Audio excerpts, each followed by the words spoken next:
The chef of kings and the king of chefs. No, not him.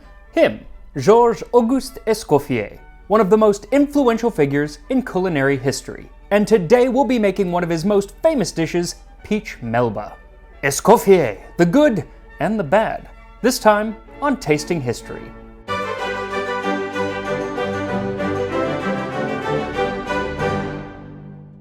So this episode is in honor of my Patreon patrons, specifically the Marshals of the Spicery and the Deans of the Larder, who, every month, we have a bit of a virtual happy hour where we make a historical cocktail and then just kind of chat about the channel or whatever. And it's just cool because we're all having the same drink at the same time, but spread out all over the world. And as it turns out, Escoffier did it first. In 1912, he held the very first Dîner l'Épicure, where he coordinated 4,000 of the exact same meals being served all over Europe at the exact same time. Now obviously, we don't do an entire meal, we just do one cocktail, but it's kind of in the same vein, so yeah, thank you, Patreon patrons. Now I don't know exactly what was served at that very first Dîner l'Épicure, but it is possible that on the menu, there was Escoffier's own peach melba. Peach melba. Choose 6 tender and perfectly ripe peaches. The Montreuil peach, for example, is perfect for this dessert. Blanch the peaches for 2 seconds in boiling water, remove them immediately with a slotted spoon, and place them in iced water for a few seconds. Peel them and place them on a plate, sprinkle them with a little sugar, and refrigerate them. Prepare a liter of very creamy vanilla ice cream and a puree of 250 grams of very fresh ripe raspberries crushed through a fine sieve and mixed with 150 grams of powdered sugar. Refrigerate. To serve, fill a silver timbale with the vanilla ice cream, delicately place the peaches on top of the ice cream, and cover with the raspberry puree. Optionally, during the almond season, one can add a few slivers of fresh almonds on top, but never use dried almonds. A simple but lovely dessert for these waning dog days of summer, though I think by the time this actually airs, it won't be the dog days anymore, so cat days of summer. Anyway, for this recipe, what you'll need is 6 ripe peaches, 1 tablespoon of sugar, 2 cups or 250 grams of ripe raspberries, 1 1/3 cup or 150 grams of powdered sugar, and optional almond slivers. You'll also need 2 pints or 1 liter of vanilla ice cream, preferably in the French tradition, meaning with egg yolks. So first prepare a pot of boiling water and a large bowl of ice water, then 1 or 2 at a time set the peaches in the boiling water for just a few seconds, then plunge them into the ice water. Leave them there for about 10 seconds and then set them on a plate. Once all 6 are blanched, go ahead and peel them. If you blanched them correctly and they were ripe, it should be very easy to remove the peel. Then set them on a plate and sprinkle with sugar. You want these on a single layer, so you might want to use a couple plates. Then put them in the refrigerator for 1 hour, covering them lightly so they don't brown too much. Then to make the raspberry sauce, just put the raspberries in a blender and puree. Then press through a fine sieve into a bowl. Then add in the powdered sugar just a bit at a time. It's best if you sift it in, I did not, but do as I say, not as I do, and whisk until fully incorporated. Then set that in the refrigerator as well, and then take a break to learn a bit about the life of Escoffier. Born in 1846, Georges Auguste Escoffier was almost destined to follow in his father's footsteps and become a blacksmith. Unfortunately, or perhaps fortunately, he was a tiny person, and he actually later on in life had boots built with a special heel just so he would be tall enough to work at a normal counter in the kitchen. So due to his size, his father very quickly realized he was not going to make much of a blacksmith, and Georges wanted to be an artist, but that wasn't really in the cards, and so at the age of 13 he was sent to work at his uncle's restaurant in Nice. In his memoirs, Escoffier basically says that his uncle wasn't a very nice guy to him, made fun of his diminutive stature a lot, and working at the restaurant was very, very hard, as it was very difficult to work in kitchens at the time, and that actually was probably what inspired Escoffier to have a lifelong desire to make working in kitchens a more pleasurable and healthier experience. But before he could help future restaurant workers, he had to become a famous chef himself, which all started when he got a job at 19 at the Petit Moulin Rouge in Paris. Though with just a few years on the job, in 1870 he was called up for military duty in the Franco-Prussian War. But rather than fighting, he was given the post of army chef, serving some of the higher-up field marshals of the French army. Unfortunately, one of those marshals surrendered, and so Escoffier spent the last 6 months of the war as a POW. But even there, he was the chef de cuisine who cooked for all of the French officers at the camp. So post-military life, when he finally did return to Paris and Le Petit Moulin Rouge, he was made chef de cuisine, and he was able to start his own restaurant called Le Faisan d'Or, or the Golden Pheasant, in Cannes. And it was during this time that he met and married the poet Delphine Daffy. Now, there is a story that he actually won her hand in a game of billiards against her father. I hope that's a fictional story. It possibly could have come from a novel that was written years later, but some people say that it is true, so who knows? But maybe he did have a penchant for gambling because they ended up moving to Monte Carlo, where he worked in the winter at one of the larger hotel casinos, and in the summer he would go to Lucerne and work at the Hôtel National. And that is where he became friends with an ambitious hotel manager named César Ritz. Yep, that Ritz.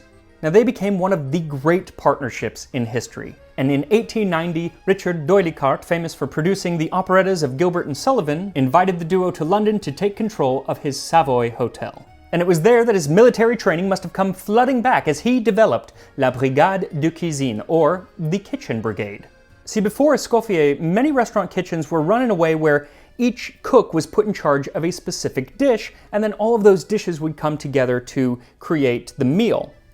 But Escoffier's Kitchen Brigade had it so that each cook was in charge of a different task, and all of those different tasks would come together to create each individual dish. Almost like the assembly line of Henry Ford, but 20 years earlier and with food. So at the top you had the chef de cuisine, or what's now known as the head chef. He was supported by the sous chef, who in pretty much every restaurant that I ever worked at was the most overworked person in the kitchen. Under them is an army of cooks, each with their specific job. Someone in charge of sauces, pastries, the grill, one person who cooks fish, and one who roasts meat. A garde-manger in charge of the pantry, and even the marmiton who was a dishwasher but only of pots and pans. Someone else handled silverware and plates. Now few restaurants today have as many positions as Escoffier had, mainly because roles like the entremetier who made entremets, who at that point in time it was like a snack between courses, that person would be pretty bored at a modern restaurant. But even with a reduced brigade, most restaurants today do follow that general concept that Escoffier had laid out. Even in my kitchen here, Jamie is in charge of the grill and Cersei does sauces. Don't worry, I make them wear hairnets. Escoffier also popularized the idea of a la carte ordering, or ordering individual dishes off of a menu rather than kind of having a prefix meal that just came out as is. He and Ritz also made it socially acceptable for the ladies of London to go to restaurants, because before that time, at least in the nicer restaurants of the city, it was a man's domain. But it makes good business sense, seeing as you just doubled your customer base.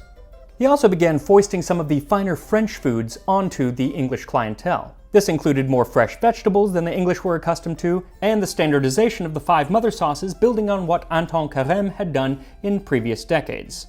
But there was one bridge that was too far for the English, and that was frog legs. They were not about that French amphibian delicacy.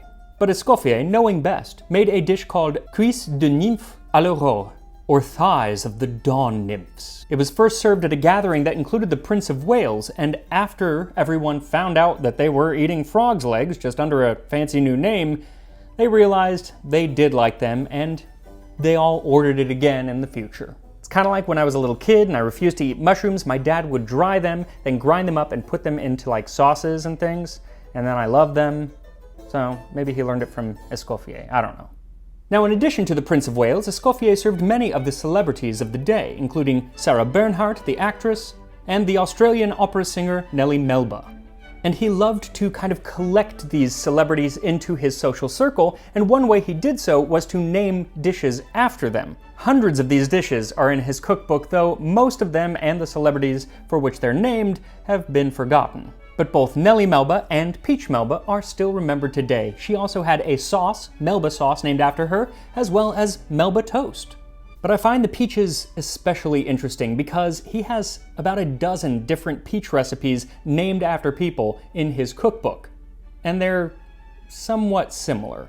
Pêche l'Aiglon, or eaglet peaches, were named after Sarah Bernhardt after she starred in a play called L'Aiglon. And it's basically peach Melba, though instead of a raspberry sauce, it has spun sugar and crystallized violets on top, but then it's served on an eagle that has been carved out of ice. Though originally peach Melba was called Pêche au Cygne, or peach with swan, to commemorate Melba's swan entrance in the Wagner opera Lohengrin.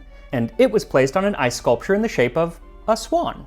I guess it was a time before Instagram, and he just kind of assumed that his famous clients wouldn't compare notes and realize that their one-of-a-kind dishes were very, very similar. Now, unfortunately, the glory days at the Savoy Hotel had to come to an end when, in 1897, he, Ritz, and the head waiter all left for personal reasons. Or at least that was what the public was told, and was the story for 80 years. Only recently have documents shown a rather more ignominious reason for their departure. By a resolution passed this morning, you have been dismissed from the service of the hotel for, among other serious reasons, gross negligence and breaches of duty and mismanagement. I am also directed to request that you will be good enough to leave the hotel at once. Personal reasons indeed.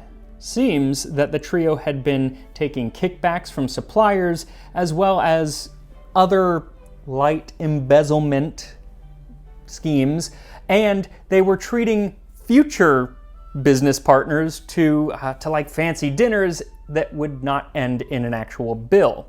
And this led to an astounding disappearance of over 3,400 pounds of wine and spirits in the first 6 months of 1897. Though the head waiter claimed that it wasn't nefarious, it had just been drunk by the staff. A rather drunk staff, I'm thinking. But they all admitted their wrongdoing and made restoration, and they were never charged, nor did it ever become public knowledge. And that's good because it allowed César Ritz to go establish the Ritz Hotel in Paris and the Carlton Hotel in London. And with him came Escoffier and all of their distinguished clientele, including Melba, Bernhardt, and the Prince of Wales, as well as his mistress, Lily Langtry. And it was this period, Escoffier's time at the Ritz and the Carlton hotels, that really turned him into a celebrity chef, even having Kaiser Wilhelm II tell him, "I am the Emperor of Germany, but you are the Emperor of Chefs." This, of course, was before World War I, so the compliment carried some weight. It was also during his time at the Ritz that he wrote Le Guide Culinaire, with over 5,000 recipes. And it's still used in many cooking classes to this day, making his claim that throughout my entire career I have sewn some 2,000 cooks all over the world a bit of an understatement.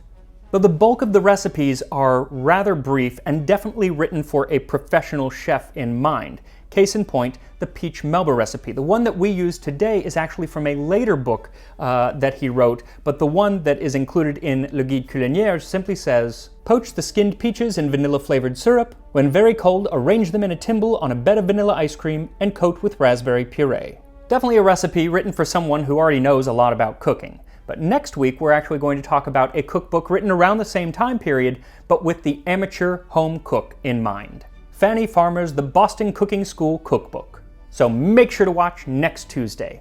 But for today, that's all we've got. Honestly, I could go on about Escoffier for a lot longer, but this episode would get to be really, really long, so I'm going to cut it off right there and get back to my peach Melba.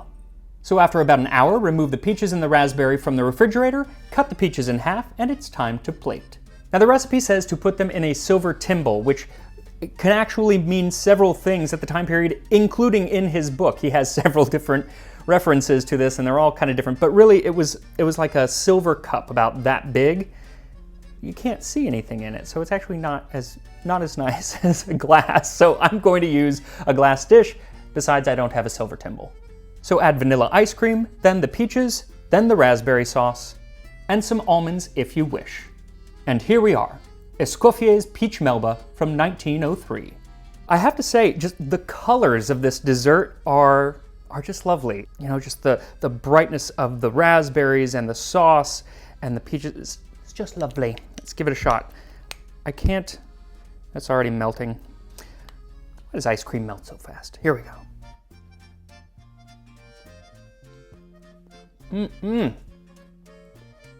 Those nuts. There's a little crunch to the nut that is crunch to the nuts. That's really that's really nice. All right, that was bad. I'm gonna have some more here. That the raspberry puree really shines through.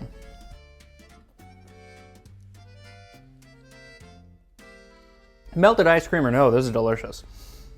Perfect for summer. Is it world-changing or innovative? Well, not today, because honestly, I could see this on a menu. I mean, it is still on some menus today, and it hasn't changed all that much. But it may have been new and innovative then, and it's absolutely wonderful regardless. One more interesting little Escoffier tidbit is that while he was working at the Ritz Hotel in Paris, he had lots of cooks obviously working under him. And according to some sources, one of those cooks was named Van Ba. He had started as a dishwasher and worked his way up to be a pastry chef, or work under the pastry chef. And later on in life, that person would end up becoming the president of Vietnam. But by then, he went by the name Ho Chi Minh. Now, there are some sources that say that he didn't actually work under Escoffier, that he worked in a different hotel at the time, but he was definitely in the area working as a chef during the time period. Just kind of weird that, you can go from dishwashing to president of Vietnam. Never give up on your dreams, kids. So thank you again to my Patreon patrons, and make sure to follow me on Instagram, Tasting History with Max Miller, and I will see you next time on Tasting History.